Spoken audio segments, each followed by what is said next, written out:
ಕೇರ್ಪಡೆ ವ್ಯಾಪ್ತಿಯಲ್ಲಿ ದಿನವೇ ಸುಕ್ಕ ಮತ್ತು ಚಿಕನ್ನು ಮಟನ್ನು ಪೀಸ್ ಕೆಟ್ಟು ಅಂಗಡಿ ಮಳಿಗಳು ಹರಾಜು ಪ್ರಕ್ರಿಯೆಯನ್ನು 3 ಗಂಟೆಗೆ ಇಟ್ಕೊಂಡಿದ್ರು. ಆದರೆ ಈಗ ನಮ್ಮ ರಕ್ಷಣಾ ವೇದಿಕೆಯಿಂದ ಲೆಟರ್ ಕೊಟ್ಟಿದ್ದಾರೆ. ಸೊ ಸಾರ್ವಜನಿಕ ಹೆಚ್ಚಿನ ರೀತಿಯಲ್ಲಿ ಪಬ್ಲಿಸಿಟಿ ಸಿಗಬೇಕು, ಪ್ರತಿಯೊಬ್ಬರು ಭಾಗವಹಿಸಬೇಕು, ಈ ಆರೋಗ್ಯ ಪ್ರಕ್ರಿಯೆಯಲ್ಲಿ ಎಲ್ಲರೂ ವಹಿಸ್ಕೋಬೇಕು.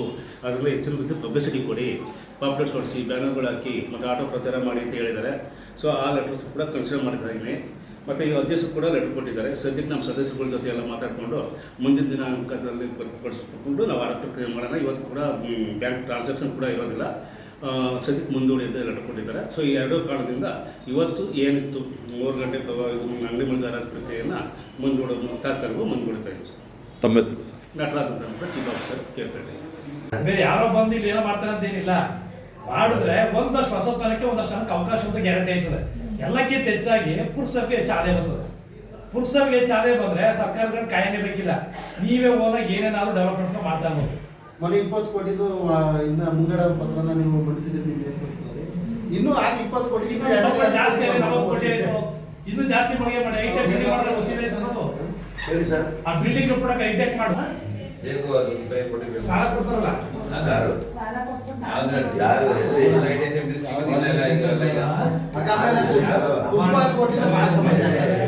ಫುಟ್ಪಾತಲ್ಲಿರುವಂತ ಹೋಟ್ಲುಗಳು ಮತ್ತೆ ಫುಡ್ಗಳು ಓಡಾಡಕ್ಕೆ ಬಹಳ ಸಮಸ್ಯೆ. ನಾವು ಎಂಟೇರು ಪುರಸಭೆಯಲ್ಲಿ ಸರ್ವಾನುಮತದಿಂದ ತೆರವು ಮಾಡಬೇಕು ಅಂದ್ಬಿಟ್ಟು ಅವ್ರಿಗೆ ಒಂದು ಸ್ಥಳ ನಿಗದಿ ಮಾಡಬೇಕು, ಅವ್ರದೇ ಮನೆ ತರ ಪೆಟ್ಟಿಗೆ ಹಾಕೊಂಡು ಕರೆಂಟ್ ತಗೊಂಡಿರುವ ತೆರವು ಮಾಡಬೇಕು ಅಂತ ರೆಗ್ಯುಲೇಷನ್ ಕೂಡ ಕಂಪ್ಲೀಟ್ ಮಾಡಿದೀವಿ. ಆದ್ರೆ ನಮ್ಮ ಚೀಫ್ ಆಫೀಸರ್ ಯಾವತ್ತು JCBಗಳ ಕೈಲಿ ಇಟ್ಕೋತಾರೆ ಅವತ್ತು ಅದು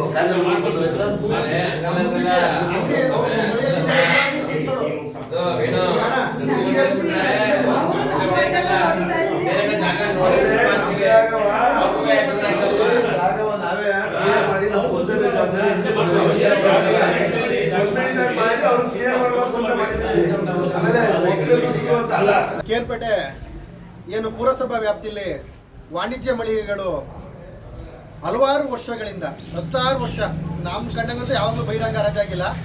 ಅದರಿಂದ ಯಾವಾಗ ಆಗವೆ ಅಂತ ಅವ್ರಿಗೆ ಗೊತ್ತು, ಈ ಅಧಿಕಾರಿಗಳಿಗೆ ದಾಖಲೆ ಗೊತ್ತಿರ್ತದೆ, ಇಲ್ಲ ಇಲ್ಲಿ ಸಾರ್ವಜನಿಕರು ಗೊತ್ತಿರ್ತದೆ, ಅದು ನಮಗಂತೂ ಗೊತ್ತಿಲ್ಲ. ಸರ್ಕಾರದ ನಿಯಮದ ಪ್ರಕಾರ ಏನು KTPP ನಿಯಮಗಳು, ಏನು ಸರ್ಕಾರ ಅಧಿನಿಯಮ 20ರಂತೆ ಸಾರ್ವಜನಿಕರ ವಾಣಿಜ್ಯ ಮಳಿಗೆಗಳು ಬಹಿರಂಗ ಹರಾಜು ಆಗಬೇಕು ಅನ್ನೋದು ಏನಿದೆ, ಪೌರಾಡಳಿತ ನಿಯಮ 55 ತಿಂಗಳಿಗೆ ಏನು ಮಳಿಗೆಗಳಿದೆ ವಾಣಿಜ್ಯ ಮಳಿಗೆಗಳು ಅವು ಬಹಿರಂಗ ಹರಾಜು ಆಗಬೇಕು. ಈ ಕೇರ್ಪೇಟೆ ಪುರಸಭೆ ಇರುತ್ತವೆಂದು ಯಾವಾಗಲೂ ಬಹಿರಂಗ ಹರಾಜು ಆಗಿರೋದು ನಾವು ನೋಡಿದ್ವಿ. ಹಾಗಾಗಿ ಇವತ್ತು ಕರ್ನಾಟಕ ರಕ್ಷಣಾ ವೇದಿಕೆಯಿಂದ ಇವತ್ತು ಏನು ಪುರಸಭೆ ವ್ಯಾಪ್ತಿಯ ಮಳಿಗೆಗಳು ಇವತ್ತು ಹರಾಜು ಪ್ರಕ್ರಿಯೆ ನಡೀತದೆ ನಮಗೆ ಮಾಹಿತಿ ಬಂತು. ಆ ಮಾಹಿತಿ ಇವತ್ತು ಆ ನಿಯಮ ಅದನ್ನ ನಿಲ್ಲಿಸಿ ಸಂವಿಧಾನದ ಪ್ರಕಾರ ಕಾನೂನಿನ ಚೌಕಟ್ಟಲ್ಲಿ ಏನು ಬಹಿರಂಗ ಹರಾಜು ಪಟ್ಟಣದ ಪ್ರಮುಖ ಬೀದಿಗಳಲ್ಲಿ ಮೈಕ್ಗಳಲ್ಲಿ ಪ್ರಚುರಪಡಿಸಿ ಮತ್ತು ಕರಪತ್ರಗಳನ್ನು ಹಂಚಿ ಯಾವ ಮಳಿಗೆಗಳು ಹರಾಜು ಆಗ್ತವೆ ಅದಕ್ಕೆ ಒಂದು ಕರಪತ್ರವನ್ನು ಹಂಚಿಸಿ ನಿಯಮಾನುಸಾರ ವಾಣಿಜ್ಯ ಮಳಿಗೆಗಳನ್ನ ಬಹಿರಂಗ ಹರಾಜು ಮಾಡಿ ಅಂತ ಇವತ್ತು ಒಂದು ಮನವಿಯನ್ನು ಕೊಡುವಂಥದ್ದು ಮಾಡಿದ್ದೀವಿ. ಕಳೆದ 3 ತಿಂಗಳಿಂದ ಪಾಂಡುಪುರ ಉಪವಿಭಾಗಾಧಿಕಾರಿಗಳಿಗೆ ಮನವಿಯನ್ನು ಕೊಟ್ಟಿದ್ದೀವಿ. ಏನು ಪುರಸಭೆ ಹಲವಾರು ವರ್ಷಗಳಿಂದ ಹರಾಜಾಗಿಲ್ಲ, ಹರಾಜು ಪಡಿಸಿ ಅಂತ ಮನವಿ ಕೊಟ್ಟಿದ್ದೀವಿ. ಮಾನ್ಯ ಜಿಲ್ಲಾಧಿಕಾರಿಗಳಿಗೆ ಮತ್ತೆ ಹಿಂದೆ ಸುಮಾರು 3 ವರ್ಷದಿಂದ ಕಾಗದ ಪತ್ರ ವ್ಯವಹಾರಗಳ ಮಾಡಿದ್ದೀವಿ. ಇಡೀ ದೇಶಕ್ಕೆ ಇಡೀ ರಾಜ್ಯಕ್ಕೆ ಒಂದು ಸಂವಿಧಾನ ಒಂದು ಕಾನೂನು ಚೌಕಟ್ಟಾದರೆ KRಪೇಟೆ ಪುರಸಭೆಗೆ ಬೇರೆ ಒಂದು ಕಾನೂನು ಏನಾರು ಇದೆಯಾ ಅನ್ನೋದು ನಮ್ಮ ಪ್ರಶ್ನೆ. ಯಾಕೆ ಕಾನೂನಾತ್ಮಕವಾಗಿ ಇವರು ವ್ಯವಸ್ಥಿತವಾಗಿ ಬಹಿರಂಗ ಹರಾಜು ಮಾಡ್ತಾಯಿಲ್ಲ? ಇವತ್ತಿನ ನಿರುದ್ಯೋಗಿಗಳಿಗೆ ಅವಕಾಶಗಳು ಯಾಕೆ ಮಾಡಿಕೊಡೋಕ್ಕೆ ಇವರು ಅವಕಾಶಗಳು ಮಾಡ್ತಾ ಇಲ್ಲ? ಇವತ್ತು ಪುರಸಭೆಗೆ ಕಟ್ತಾ ಇರೋದು 700, 800, 1000, 1200 ರೂಪಾಯಿ ಇವತ್ತು ಬಾಡಿಗೆಗಳು ಕಟ್ತಾ ಇದ್ದಾರೆ. ಆ ಕಟ್ತಾ ಇರೋಂಥ ಬಾಡಿಗೆಗಳು ಮಧ್ಯವರ್ತಿಗಳು ಬೇರೆಯವ್ರಿಗೆ ಕೊಟ್ಟು 20ರಿಂದ 25, 30 ಸಾವಿರ ಬಾಡಿಗೆ ವಸೂಲಿ ಮಾಡ್ತಾ ಇದ್ದಾರೆ. ಇದು ಸ್ವಾತಂತ್ರ್ಯ ಬಂದು ನಮ್ಮ ದೇಶಕ್ಕೆ 76 ವರ್ಷ ಆಯಿತು. ಎಲ್ಲಿ ಸಮಾನತೆ ಕೊಟ್ಟಂಗಾಯ್ತು? ಬಡವನಾಗಿ ಉಳಿತಾ ಇದ್ದಾನೆ, ಶ್ರೀಮಂತ ಆಗ್ತಾ ಇದ್ದಾನೆ. ಯಾಕೆ ಈ ವ್ಯವಸ್ಥೆ, ಯಾಕೆ ಈ ಧೋರಣೆ? ಇವತ್ತು ಜನಗಳು ಜನಪ್ರತಿನಿಧಿಗಳು ಅಂತ ಆಯ್ಕೆ ಮಾಡಿ ಒಂದು ಬಾಡಿ ಅಂತ ಪುರಸಭೆಗೆ ಒಂದು ನಿಯಮಾನುಸಾರ ಕಳಿಸಿರ್ತಾರೆ. ಅದರಲ್ಲಿರುವಂಥ ಸದಸ್ಯರುಗಳು ಕಾನೂನಿನ ಚೌಕಟ್ಟು ಕಾನೂನು ಉಲ್ಲಂಘನೆ ಆಗ್ದಂಗೆ ಕಾನೂನು ನಿಯಮದ ಪ್ರಕಾರ ಏನು ವ್ಯವಸ್ಥಿತವಾಗಿ ಆಡಳಿತ ಹೋಗಬೇಕು, ಇವತ್ತು ಅದು ನಡೆಯುವಂಥದ್ದು ಕಾಣ್ತಾನೆ ಇಲ್ಲ. ಎಲ್ಲ ನಿಯಮ ಬಹಿರವಾಗಿ ನಡೀತಾ ಇದೆ. ಹಾಗಾಗಿ ಇವತ್ತು ಕರ್ನಾಟಕ ರಾಷ್ಟ್ರಕ್ಕೆ ಇವತ್ತು ಒಂದು ಮನವಿಯನ್ನು ಕೊಟ್ಟಿದ್ವಿ. ಇವತ್ತು ಒಂದು ಮನವಿ ಮುಖಾಂತರ ಹೆಚ್ಚಿಗೆ ಕೊಡಕ್ಕೆ ಬಂದಿದ್ವಿ. ಮುಂದಿನ ದಿನಗಳಲ್ಲಿ ಧರಣಿ ಕುಂತ್ಕೊತೀವಿ. ಜಿಲ್ಲಾಧಿಕಾರಿಗಳು ಪಟ್ಟಣದ ಜನತೆಯನ್ನು ಕರ್ಕೊಂಡು ಮಂಡ್ಯದ ಏನು ನಮ್ಮ ಜಿಲ್ಲೆಯ ಮಂಡ್ಯ ಜಿಲ್ಲೆಯ ಜಿಲ್ಲಾಧಿಕಾರಿ ಕಚೇರಿ ಮುಂದೆ ಪ್ರತಿಭಟನೆ ಮಾಡುವಂಥದ್ದನ್ನ ಕರ್ನಾಟಕ ರಾಷ್ಟ್ರ ವೇದಿಕೆ ಮುಂದಿನ ದಿನಗಳಲ್ಲಿ ಮಾಡ್ತದೆ ಅಂತ ನಾನು ಈ ಸಂದರ್ಭದಲ್ಲಿ ಹೇಳ್ತೀನಿ. ಇವತ್ತು ನಿಮ್ಮ ಪುರಸಭೆಗೆ 200 ರೂಪಾಯಿ ಕಟ್ಟೋರವರೇ 200 ರೂಪಾಯಿ ಕಟ್ಟೋರವರೇ ಅವರು 2 ಕೈ 3 ಕೈ ಕೊಡ್ಕೊಂಡು 30,000 25,000 20,000 ಈ ತರ ಬಾಡಿಗೆ ವಸೂಲಿ ಮಾಡ್ತಾ ಇದ್ದಾರೆ. ಅದು ಪುರಸಭೆಗೂ ಬರ್ತಾ ಇಲ್ಲ, ಯಾರು ಮಧ್ಯವರ್ತಿಗಳು ಪಾಲಾಗ್ತಾ ಇದೆ. ಪಾರದರ್ಶಕತೆ ಇಲ್ಲಕತ್ತೆ. ಇವತ್ತು ಸ್ವತಂತ್ರ ಬಂದು 76 ವರ್ಷ ಆಯಿತು. ಇವತ್ತು ಪುರಸಭೆಯಲ್ಲಿ ಏನು ನಿಮ್ಮ 2,000-3,000 ಕಟ್ಟಾರೋ ಬಾಡಿಗೆ ನಾಲಿ ಬಾಡಿಗೆ ಆತ ಮಧ್ಯವರ್ತಿಗಳು 25,000 30,000 ರೂಪಾಯಿ ಕೊಟ್ಟು ಬಾಡಿಗೆ ವಸೂಲಿ ಮಾಡ್ತಾರೆ. ಅಲ್ಲ ಅದು ನಮಗೆ ಗೊತ್ತಿಲ್ಲ. ಹೇಳ್ತಾ ಇರೋದು ಈಗ ಯಾರ ಹೆಸರಲ್ಲಿ ಅಂಗಡಿ ಕೂತ್ಕೊಂಡಿರ್ತಾರೆ ಅವರೇ ಅದನ್ನ ಕೊಟ್ಕೊಂಡು 25,000-30,000 ಅಲ್ಲಿ ಬಾಡಿಗೆ ವಸೂಲಿ ಮಾಡ್ತಾರೆ. ಈ ಪುರಸಭೆ ಕಟ್ಟಿದ್ರೆ 2,000-3,000 ಅವಕಾಶಗಳು ಎಲ್ಲಿ ಆಗ್ತವೆ? ಅದು ಹರಾಜು ಆದ್ರೆ ಅವರು ನೇರವಾಗಿ ಬೀಟ್ ದರ ಬಂದು ಹೋಗ್ತಾರೆ, ಜನಗಳಿಗೆಲ್ಲ ಅನುಕೂಲ ಆಗ್ತದೆ, ಪುರಸಭೆಗೆ ಆದಾಯ. ಇವತ್ತು 76 ವರ್ಷ ಆಯ್ತು ಸ್ವತಂತ್ರ ಬಂದು ಇಷ್ಟು ಆಧುನಿಕತೆ ಬಂದ್ರು ನಾವು ಇನ್ನೂ ರೀಚ್ ಆಗ್ತಾ ಇಲ್ವಲ್ಲ, ಇನ್ನು ಅವೈಜ್ಞಾನಿಕವಾಗಿ ಹೋಗ್ತಾ ಇಲ್ವಲ್ಲ ಯಾರು ಅನ್ನೋದು ನಮ್ಮ ಪ್ರಶ್ನೆ. ಹಾಗಾಗಿ ಆಮೇಲೆ ನಮ್ಗೆ ಹಿಂದೆ ತಿಳ್ಳಂತಲ್ಲಿ ಒಂದಷ್ಟು ಜನಗಳು ಹೇಳ್ತಾ ಇದ್ರು, ನೀವು ಕೋರ್ಟ್ ಹೋಗಿ ಸ್ಟೇ ತಂದು ಪಾರದರ್ಶಕವಾಗಿ ಹರಾಜು ಪ್ರಕ್ರಿಯೆ ಮಾಡಕ್ಕೆ ನೀವು ಮುತುವರ್ಜಿ ವಹಿಸ್ತಾ ಇದ್ದೀರಿ, ಕೆಲವು ಅಧಿಕಾರಿಗಳು ಹಿಂದೇಟ್ ಆಗ್ತಾ ಇದ್ದೀರಿ ಅಂತ ಸಾರ್ವಜನಿಕ ವಲಯದಲ್ಲಿ ಮಾತಾಡಿದ್ದಾರೆ. ನೀವು ದಯವಿಟ್ಟು ಪಾರದರ್ಶಕ ಕೊಟ್ಟಿದೆ.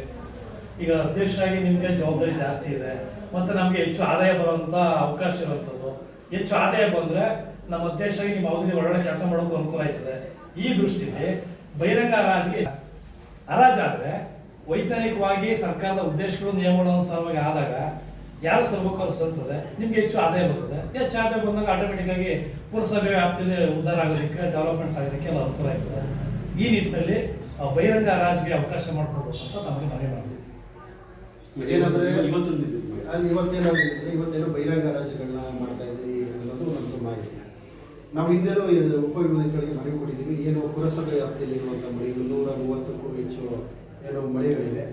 ಆಗ ಪಾರದರ್ಶಕವಾಗಿ ನಿಯಮಾನುಸಾರವಾಗಿ ಪಟ್ಟಣದ ಪ್ರಮುಖ ಬೀದಿಯಲ್ಲಿ ಒಂದಷ್ಟು ಪ್ರಚಾರ ಕೊಟ್ಟು ಒಂದಷ್ಟು ಕರಪತ್ರ ಕೊಟ್ಟು ಇವತ್ತಿನ ನಿರುದ್ಯೋಗಿ ಹರಾಜಾಗಿರೋದು ನಮ್ಮ ಬುದ್ಧಿ ತಿಳಿಯೋದು ಗೊತ್ತಿಲ್ಲ, ಅತಿಪತಿ ಯಾವಾಗ ಅಂತಲೂ ಅದು ಗೊತ್ತಿಲ್ಲ. ಅದೆಲ್ಲದು ಇವತ್ತಿನ ನಿರುದ್ಯೋಗಿಗಳಿಗೆ ಅವಕಾಶ ಆಗಲಿ ಮತ್ತೆ ಪುರಸಭೆಗೆ ಆದಾಯ ಬರಲಿ ಅನ್ನೋದು ನಮ್ಮ ಅತಿ ಹೆಚ್ಚು ಆಶೆ. ಬಹಿರಂಗ ರಾಜ್ಯ ನಿಯಮಾನುಸಾರವಾಗಿ ಬಹಿರಂಗ ಸ್ಥಳದಲ್ಲಿ ಹರಾಜು ಮಾಡಬೇಕು. ಅತಿ ಹೆಚ್ಚು ಆಸಕ್ತರು ಬರ್ತಾರೆ. ಆ ಬಂದಂತ ಸಂದರ್ಭದಲ್ಲಿ ಹೆಚ್ಚಿನ ರೀತಿ ಬೀಟ್ ಹೋಗ್ತಾರೆ, ಆಗ ಆದಾಯ ಪುರಸಭೆಗೆ ಬರ್ತದೆ, ಪಾರದರ್ಶಕತೆ ಆಯ್ತದೆ. ಇವತ್ತು ಯಾವುದೇ ರೀತಿ ಕಾನೂನು ಚೌಕಟ್ಟೊಳಗೆ ಹೋದ್ರೆ ಇವತ್ತಿನ ಯುವಕರಿಗೆ ಎಲ್ಲ ಅವಕಾಶಗಳಾಗ್ತವೆ ನಮ್ಮ ಒತ್ತಾಯ. ಇವತ್ತು ಈಗ ಅಧ್ಯಕ್ಷರು ಇದು ಕೊಡಿ, ಸೊ ಅಧ್ಯಕ್ಷರು ಕೂಡ ಲೆಟರ್ ಕೊಡಿ. ಸೊ ಇವತ್ತಿನ ದಿವಸಕ್ಕೆ ನೀವು ಹೇಳ್ದಂಗೆ ಸ್ಟಾರ್ಟ್ ಮಾಡೋಕ್ಕೆ ಏನಾಗಿದೆ ಚಾನ್ಸಸ್ ಇದ್ರೆ ಮಾಡಿ, ಮತ್ತೆ ಮುಂದಿನ ದಿನಗಳಲ್ಲಿ ನೀವು ಹೇಳ್ದಂಗೆ ಎಲ್ಲ ಕಡೆ ಸರ್ಕಲ್ಗಳೆಲ್ಲ ಇದು ಮಾಡಿ ಇದು ಮಾಡಿಸ್ತೀವಿ. ಪತ್ರಿಕಾ ವರದಿ ಅತಿ ಹೆಚ್ಚು ಪ್ರಚಲಿತ ಆಗೋ ಇಲ್ಲಿ ಸ್ಥಳೀಯ ಪತ್ರಿಕೆಯಲ್ಲಿ ಜಾಹೀರಾತು ಕೊಟ್ಟು ಆಟೋದಲ್ಲಿ ನಿಮ್ಮ ಇಲಾಖೆ ಆಟೋಗಳಿದೆ, ಅದರಲ್ಲಿ ಇವತ್ತು ಮಳಿಗೆ ಹರಾಜು ಇದೆ ಅಂತ ಗೊತ್ತಾಗ್ತದೆ. ಆಮೇಲೆ ಆ ಮಳಿಗೆಗಳು ಯಾವ್ಯಾವ ಹರಾಜಿವೆ ಅಲ್ಲಿ ಒಂದು ಕರಪತ್ರ ಅಳಿಸೋದು, ಕರಪತ್ರ ಕೊಡೋದು.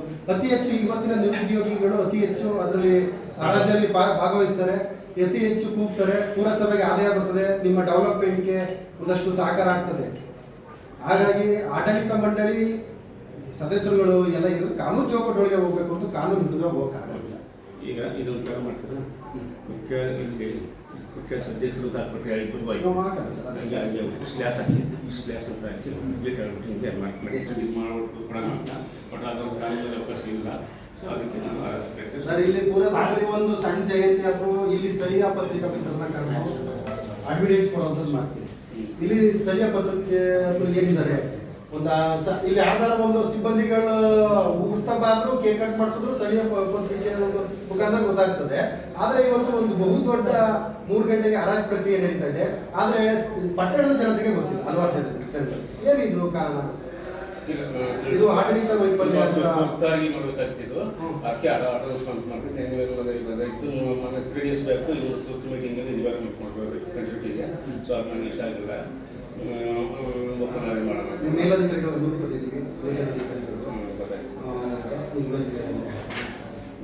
ನಮ್ಮ ಉದ್ದೇಶ ಪುರಸಭೆಗೆ ಆದಾಯ ಬರಲಿ, ಪಾರದರ್ಶಕತೆ ಇರಲಿ, ಕಾನೂನು ಚೌಕಟ್ಟು ಏನು ಇದೆ, ಈ ದೇಶದ ಈ ರಾಜ್ಯದ ಕಾನೂನುಗಳಿದೆ, ಅವು ಮೇಲೆ ಬರುವಂಥದ್ದಾಗಬೇಕು.